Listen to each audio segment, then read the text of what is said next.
जैसा कि इसके पहले वाले वीडियो में हमने चालू किया था कि जो है इलेक्ट्रिक फील्ड एंड चार्ज, इससे जो भी बोर्ड परीक्षा में जो भी न्यूमेरिकल आते हैं, जो भी इंपॉर्टेंट न्यूमेरिकल थे, इसके पहले वाले वीडियो में 5 न्यूमेरिकल बताए थे।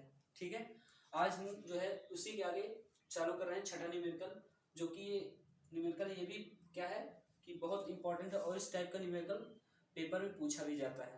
तो आज का पहला न्यूमेरिकल है, क्या है, क्या दिया हुआ है, दो एक समान तथा बराबर आवेशों को 3 मीटर की दूरी पर रखने पर उनके मध्य 1.6 न्यूटन का प्रतिकर्षण बल लगता है। प्रतिकर्षण कब होगा, या तो दोनों पॉजिटिव हो या तो दोनों निगेटिव, तब उनके बीच में क्या होगा, प्रतिकर्षण होगा। अगर एक पॉजिटिव है और एक निगेटिव है तो उनके बीच आकर्षण हो जाता है। ठीक है, तो बल कार्य करता है, प्रत्येक आवेश का मान ज्ञात कीजिए। यानी कहा है कि दो एक समान तथा बराबर आवेशों को, यानी कि दोनों आवेश क्या हैं, बराबर हैं। तो यहाँ पर दिया हुआ है, क्या दिया हुआ है, न्यूमेरिकल लगाने से पहले हम देखेंगे उसमें क्या क्या दिया हुआ है, वो लिख लेंगे और क्या निकालना है उसी हिसाब से हम क्या करते हैं, फार्मूला उसमें पुट करते हैं कि कौन सा फार्मूला लगेगा। न्यूमेरिकल लगाने का ये तरीका होता है। पहले हम लिख लेते हैं क्या क्या दिया हुआ है। तो दिया हुआ है दो एक समान तथा बराबर आवेश। तो मान लेते हैं दो आवेश हैं Q1 और Q2, दोनों क्या है, एक दूसरे बराबर। तो मान लेते हैं Q इसके बराबर Q है, दोनों आवेश बराबर हैं, Q1 बराबर Q2 बराबर, हमने Q मान लिया। ठीक है, और क्या दिया हुआ है, दोनों आवेश क्या है, 3 मीटर की दूरी पर रखे हैं, यानी स्मॉल r का वैल्यू दिया है 3 मीटर। कितना दिया है, 3 मीटर। और क्या दिया है, उनके मध्य 1.6 न्यूटन का प्रतिकर्षण बल लगा है, यानी कि बल का मान दिया हुआ है। बल का मान कितना दिया हुआ है, 1.6 न्यूटन। निकालना क्या है, प्रत्येक आवेश का मान, यानी कि Q1 Q2 का वैल्यू हमें निकालना है। तो हमको पता है कि Q1 Q2 किस में आता है और F किस में आता है और R किस में आता है। तो यहाँ पर कूलाम का नियम का फार्मूला जो है वो यूज करेंगे, जो कि होता है F = 1/4 पाई एप्सिलॉन नॉट और Q1 Q2 बटे में R² होता है। ठीक है, ये फार्मूला हम यहाँ पर पुट करेंगे। तो एक की जगह पे रखेंगे 1.6 और 1/4 पाई एप्सिलॉन 0 का वैल्यू होता है 9 × 10⁹ 9 × 10⁹ और Q1 Q2 बराबर क्या रखेंगे, Q1 की जगह पर भी Q रखेंगे और Q2 की जगह पर भी Q रखेंगे। और R का वैल्यू कितना है, 3, तो 3 का स्क्वायर हो जाएगा, 3 का स्क्वायर हो गया तो 1.6 बराबर क्या हो जाएगा, 9 × 10⁹ और ये Q² हो जाएगा, क्योंकि Q का मल्टीप्लाई Q² हो जाएगा और 3 का 9, 3 का स्क्वायर 9 हो जाएगा। अब यहाँ 9 से 9 क्या हो गया, कैंसिल हो गया। अब क्या करेंगे, ये जो 10⁹ है इसको इधर भेजेंगे, तो Q² बराबर क्या हो जाएगा, 1.6 बटे 10⁹ तो 10⁹ आया। ठीक, अब क्या करेंगे, Q² बराबर क्या करेंगे, 10⁻⁻9 10⁻+9 को ऊपर भेजेंगे, तो 10⁻1.6 × 10⁻⁻9 हो जाएगा, 10⁻⁻9। अब यहाँ पर हम इसको क्या करेंगे, 16 कर देंगे, इसको 16 करेंगे, यानी कि एक हम क्या कर रहे हैं, 10 का घात क्या कर रहे हैं, माइनस में बढ़ा दे रहे हैं, क्योंकि पॉइंट उधर ले जा रहे हैं। तो यहाँ पर 10⁻1 बढ़ेगा, तो Q² बराबर क्या हो जाएगा, Q² बराबर 16 × 10⁻10 हो जाएगा। अब यहाँ अगर Q निकालें क्या आ जाएगा, √16 × 10⁻10, यानी Q बराबर क्या हो जाएगा, 16 × 4 तो 10⁻10 क्या हो जाएगा, 10⁻5 हो जाएगा। अब इसको अगर हम लिखना चाहें किस तरीके से लिख सकते हैं, 40 × 10⁻6 कर सकते हैं, 40 × 10⁻6 कर सकते हैं ना, क्योंकि इसको 4 × 10 लिखेंगे तो 10 का हाथ 1 प्लस में बढ़ेगा और 10 का -6, तो 10 के हाथ प्लस में 1 और -6 कितना, 10⁻5 फिर से आ जाएगा। अब ये कूलाम में आया है, किसमें आया है, जो Q का वैल्यू आया है किसमें आया है, कूलाम में आया है। अब इसको हम अगर माइक्रो कूलाम में चेंज करें 10⁻6 हट जाएगा, यानी 40 माइक्रो कूलाम आएगा। कितना आएगा, 40 माइक्रो कूलाम, यानी कि दोनों आवेश बराबर हैं, तो Q1 और Q2 का वैल्यू कितना आ जाएगा, 40 माइक्रो कूलाम। ये इसका आंसर हो जाएगा, कितना आएगा, 40 माइक्रो कूलाम। अगला न्यूमेरिकल है, क्या दिया, दो बिंदु आवेश +9e तथा +e परस्पर 16 सेंटीमीटर दूर स्थित है। ठीक है, परस्पर 16 सेंटीमीटर दूर स्थित है, इनके मध्य एक अन्य आवेश Q कहाँ रखा जाए कि वह साम्यावस्था में रहे।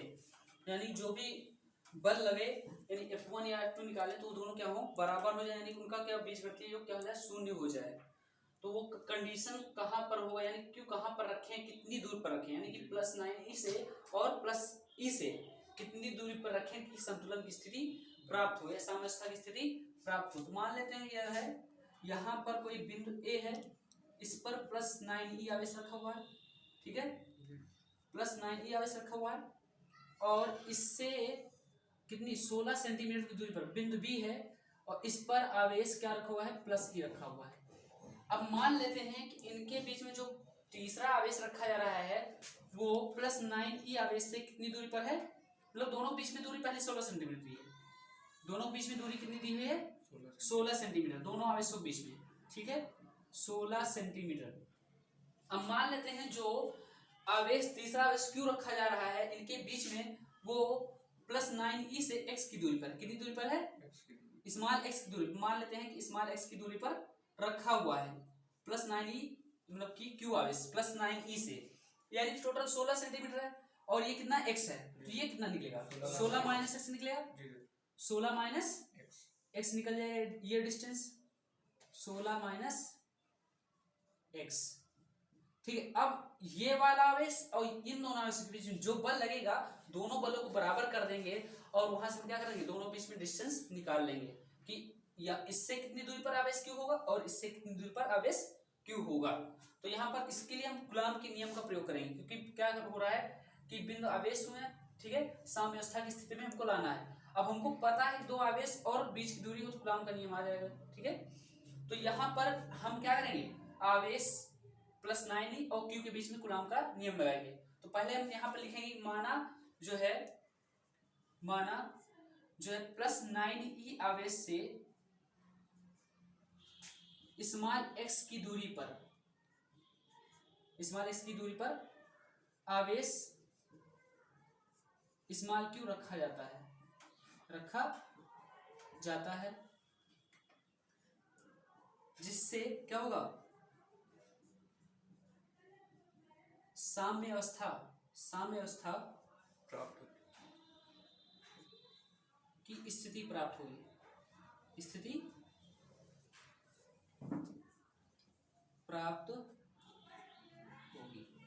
ठीक है। अब यहाँ पर +9e और q आवेश के बीच में कूलॉम का नियम लगाएंगे तो आवेश +9e तथा q के बीच लगने वाला बल, मानते हैं यहाँ पर F1 बल लग रहा है, कितना लग रहा है F1 लग रहा है, ठीक है। अब आवेश कौन कौन सा है ये हमको पता है कि कूलॉम का नियम क्या होता है कि 1/4 F = 1/4πε0 Q1 Q2 बटे r²। तो Q1 के यहाँ पर 9e दिया है, ठीक है, Q1 के यहाँ 9e हो गया, Q1 के यहाँ पर 9e हो गया और Q2 यहाँ Q हो गया और बटे में दूरी कितनी है तो x² हो जाएगा, इक्वेशन 1 हो गया।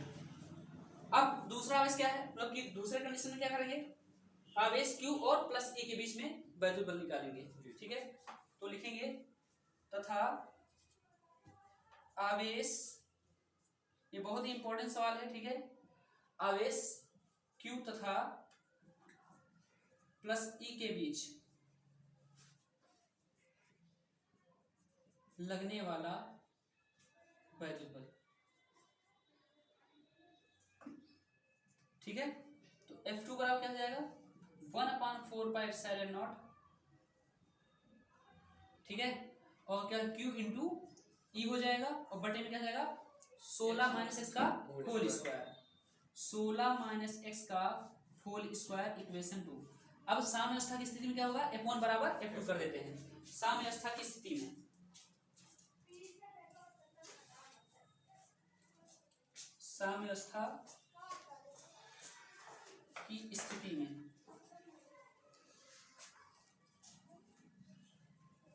F1 बराबर F2, ठीक है। तो क्या हो जाएगा दोनों बराबर हो 1/4πε0 और क्या हो जाएगा 9e इंटू क्यू बटे में x² हो जाएगा बराबर 1/4πε0 और क्या हो जाएगा q इंटू ई हो जाएगा और बटे में 16 - x का होल स्क्वायर हो जाएगा। q से q कैंसिल, e से e कैंसिल, 1/4πε0 से 1/4πε0 कैंसिल हो गया। तो बचा क्या यहाँ पर बटे में 9/x² बचा है, 9/x² बराबर क्या हो जाएगा 1/16 - x का होल स्क्वायर। अब यहाँ पर क्या करेंगे हम त्रिज्या गुणा करें तो ये इसके साथ मल्टीप्लाई, ये इसके साथ मल्टीप्लाई हो जाएगा। तो क्या हो जाएगा, ये ऐसा करो, दोनों पक्षों को वर्गमूल निकाल लो। दोनों पक्षों को वर्गमूल निकालें तो ये 3/x हो जाएगा, 3/x हो जाएगा, और क्या जाएगा 1/16 - x हो जाएगा, हो जाएगा। अब त्रियक गुणा कर दो, त्रियक गुणा करें तो क्या हो जाएगा, 16 तिया 48 और -3x हो जाएगा बराबर कितना x हो जाएगा। x को उधर भेजो, 3x को उधर भेजो, तो 48 बराबर क्या 3x + x हो जाएगा, यानी 4x बराबर कितना हो जाएगा 48 होगा। x बराबर कितना हो जाएगा 48 बटे ठीक है 4x बराबर कितना आया, x बराबर 48 बटे 4, 48 बटे 4, तो 12 चौक 48, x बराबर कितना आ गया 12 सेंटीमीटर। यहाँ से इसका मतलब क्या हुआ कि जो हमारा आवेश Q है वो पहले +9 E आवेश से कितनी दूरी पर है 12 सेंटीमीटर दूरी पर, यानी इधर कितना निकालेंगे, तो यानी अगर इधर से निकालेंगे 16 - 12 यानी 4 सेंटीमीटर दूरी पर। तो यहाँ पर लिखेंगे अतः आवेश Q, अतः आवेश q +9 E आवेश से 12 सेंटीमीटर की दूरी पर तथा +E आवेश से, या करके लिखो ठीक है, या +E आवेश से 4 सेंटीमीटर, यानी 16 में से 12 कितना 4 सेंटीमीटर, 4 सेंटीमीटर की दूरी पर रखा जाए तो साम्यावस्था की स्थिति प्राप्त होगी। तो साम्यावस्था की स्थिति प्राप्त होगी। ठीक है, ये इसका आंसर हो गया। ठीक, अगला न्यूमेरिकल है, एक अनंत विस्तार की अचालक परत के 1 सेंटीमीटर स्क्वायर क्षेत्रफल में 17.7 माइक्रोकूलम आवेश है। परत के निकट वायु में विद्युत क्षेत्र की तीव्रता ज्ञात कीजिए। तो देखो क्या क्या दिया इसमें, जो दिया हुआ है वो लिख लेते हैं। दिया हुआ है क्या कि एरिया दे दिया हुआ है, कितना दिया है 1 सेंटीमीटर स्क्वायर, 1 सेंटीमीटर स्क्वायर। अब सेंटीमीटर स्क्वायर को पहले मीटर स्क्वायर में चेंज करो। तो हमको पता है कि अगर सेंटीमीटर को मीटर में चेंज करते हैं 10⁻² से गुणा करते थे, या पहले मतलब 100 से भाग। अब यहाँ स्क्वायर है तो क्या हो जाएगा 1 × 10⁻⁴ हो जाएगा, स्क्वायर है 1 × 10⁻⁴ मीटर स्क्वायर हो गया। ठीक है, और क्या दिया हुआ है, जो है आवेश दिया हुआ है। आवेश का वैल्यू कितना दिया हुआ है 17.70 माइक्रोकूलम। अब माइक्रोकूलम कूलम में चेंज करेंगे 10⁻6 से गुणा कर देंगे, क्योंकि हमको पता है कि 1 माइक्रोकूलम 10⁻6 कूलम के बराबर होता है। अगर पिकोकूलम होता तो 10⁻12 हो जाता, यहाँ माइक्रोकूलम है 10⁻6 से गुणा हो जाएगा। अब पूछा क्या है कि परत के निकट यानी अनंत विस्तार की अचालक परत, इसके लिए हमने डेरिवेशन करा था, वहां से फार्मूला निकल के आया था इसके लिए E = σ/2 ε0, σ/2 ε0। तो सिग्मा क्या है यहाँ पर पृष्ठीय आवेश घनत्व है, यानी एकांक क्षेत्रफल पर प्रवाहित होने वाला आवेश। ठीक है, यहाँ पर हम क्या रख सकते हैं सिग्मा यहाँ पर Q/A, क्योंकि सिग्मा का जो फार्मूला होता है वो Q/A होता है। ये एकांक क्षेत्रफल पर प्रवाहित होने वाला आवेश होता है। तो ये हो जाएगा Q/2A ε0 हो जाएगा। सिग्मा के जगह हमने Q/A रख दिया। अब जो भी वैल्यू दिया है यहाँ पर हम क्या करेंगे रख देंगे। Q का वैल्यू दिया है 17.70 × 10⁻⁶ 10⁻⁶, और बटे में क्या जाएगा 2 गुणे ये कितना 1 × 10⁻⁴, 1 × 10⁻⁴ हो जाएगा। और अब साइलेंट नॉट का वैल्यू कितना होता है 8.85 × 10⁻12 होता है। अब ये 2 बार जाएगा, 2 बार इसको ले जाएंगे तो 2 बार जाएगा, कट जाएगा, ये वाले 2 से ये वाला 2 कैंसिल हो गया। तो E = क्या हो गया, ऊपर क्या है हमारा 10⁻6 है, और बटे में क्या हो जाएगा 10⁻⁴ और 10⁻12 कितना हो जाएगा 10⁻16 हो जाएगा। अब 10⁻16 को ऊपर ले जाओ, 10⁻16 को ऊपर ले तो ऊपर हमारा 10⁻6 और 10⁻+16 हो जाएगा। अब इसको अगर हम काटेंगे तो क्या मतलब कि 10⁻+16 है -6 कितना बचेगा 10 की जाएगा। और न्यूटन पर कूलम या वोल्ट प्रति मीटर ये भी बोल सकते हैं। ठीक है, ये इसका आंसर हो जाएगा। अगला न्यूमेरिकल है विद्युत क्षेत्र क्या दिया vector E = 200 I 300 J cap bolt प्रति मीटर में स्थित एक क्षेत्रफल सदिश वेक्टर ए बराबर 5 गुणे 10⁻³ आई कैप है मीटर स्क्वायर से पारित विद्युत फ्लक्स का मान ज्ञात कीजिए। तो विद्युत फ्लक्स के लिए सीधा फार्मूला ये होता है, सिंपल सवाल है, फाई ई इक्वल टू क्या होता है, vector E dot vector A. ठीक है, सिंपल सा। ये जो फर्स्ट ईयर में सदिश विश्लेषण चैप्टर है वहां पर कैप आता है। ठीक है, तो उसमें कैप का मतलब होता है कि आई कैप है ना, तो इकाई सदिश होता है। ठीक है, इकाई सदिश है।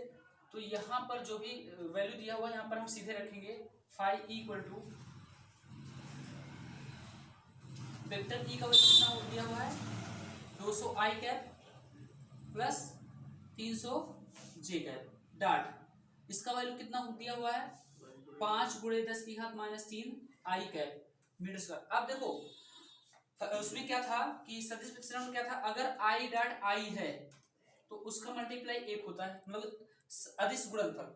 अगर कैप जे डॉट के कैप जे है इसका वैल्यू 1 होता है, और कैप के डॉट कैप के है तो इसका भी वैल्यू 1 ही होता है। ठीक है, तो यहाँ पर हम सीधे सीधे देखेंगे कि यहाँ पर आई कैप है, यहाँ पर भी आई कैप है, जे वाले से कोई मतलब नहीं, क्योंकि यहाँ पर जे का नहीं है ना के का है ना, मतलब आई का है जे का है, और यहाँ पर लेकिन क्या है, केवल आई है। तो आई वाला देखेंगे, आई का आई से देखें तो क्या आई डॉट आई का गुणा क्या हो जाएगा, 1 हो जाएगा। तो 200 में क्या हो जाएगा, 200 गुणे 5 गुणे 10⁻³ हो जाएगा। अब ये क्या हो जाएगा, ये हो जाएगा 1000 गुणे 10⁻³ हो जाएगा, 10⁻³ और ये क्या हो जाएगा, 10⁻³ प्लस में होगा, ये क्या होगा 10⁻³ प्लस में 3 और 10⁻³ 10⁻³ अब देखो यहाँ पर गुणा में खाते क्या होती है, जुड़ जाती है ना। तो फाई ई इक्वल टू क्या हो जाएगा, 10⁻³ प्लस 3 में 10⁻³ में क्या हो जाएगा, 10⁻0 हुआ, 10⁻0 हो गया। और किसी भी संख्या के यहाँ 0 तो उसका मान क्या होता है, 1 होता है। तो ये 1 आया, मात्रक क्या हो जाएगा, इसका न्यूटन पर कूलम होता है, न्यूटन पर कूलम यानी न्यूटन मीटर स्क्वायर पर कूलम, क्या हो जाएगा, न्यूटन मीटर स्क्वायर पर कूलम, ये इसका आंसर हो जाएगा। ठीक है, हमारा अगला क्वेश्चन है, क्या दिया हुआ, एक वर्गाकार फ्रेम जिसकी प्रत्येक भुजा की लंबाई 10 सेंटीमीटर 20 न्यूटन पर कूलम के एक समान विद्युत क्षेत्र में इस प्रकार रखा जाता है कि फ्रेम पर अभिलंब विद्युत क्षेत्र की दिशा से 60 अंश का कोण बनाता है। अब क्या कहा है, फ्रेम से संबद्ध विद्युत फ्लक्स ज्ञात करो। तो सबसे पहले क्या दिया हुआ है, एक वर्गाकार फ्रेम दिया हुआ है जिसकी भुजा क्या दी हुई है, 10 सेंटीमीटर, और कोण भी दिया है और ई का वैल्यू दिया है। तो फाई ई का वैल्यू निकालना है, तो इसके लिए फाई ई के लिए क्या हो जाएगा, ई ए कॉस थीटा, ई ए कॉस थीटा। ई ए कॉस थीटा क्यों लगेगा, क्योंकि यहाँ पर लंबाई दिया हुआ है, यानी लंबाई मतलब भुजा की लंबाई है, और ये ई का वैल्यू दिया हुआ है। तो यहाँ से भुजा की लंबाई से क्या करेंगे, क्षेत्रफल निकालेंगे इस वर्गाकार फ्रेम का। ठीक है, तो लिखेंगे पहले क्या दिया हुआ है, दिया है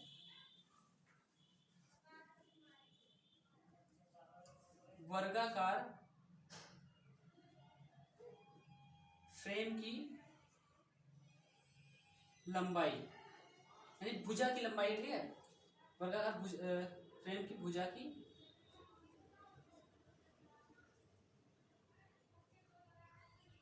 लंबाई कितना दिया हुआ है, 10 सेंटीमीटर।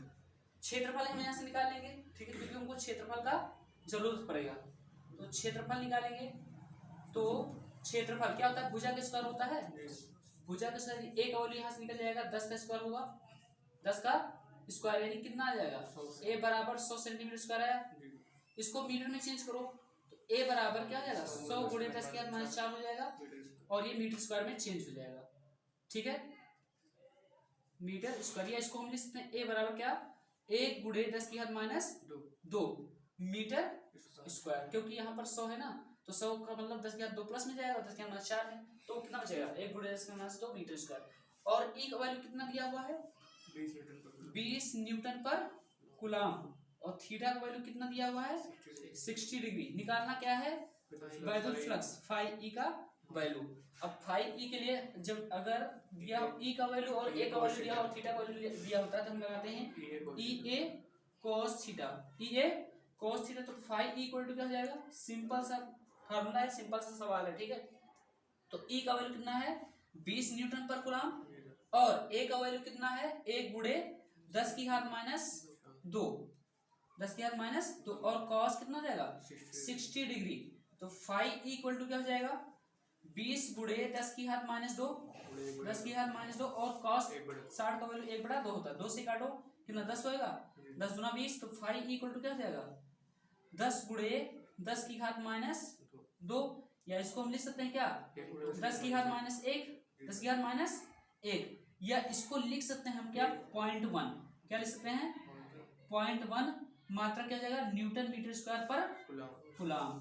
ठीक है, ये इसका आंसर हो जाएगा। तो आज के वीडियो में क्या किया है कि 5 सवाल और लगाया है। ठीक है, पार्ट 2 में। अब इसके आगे जो है पार्ट 3 बनेगा और उसमें और भी जो इम्पोर्टेंट क्वेश्चन है जो कि हार्ड न्यूमेरिकल है वो बताएंगे। ठीक है, तो ये इसका आंसर होगा।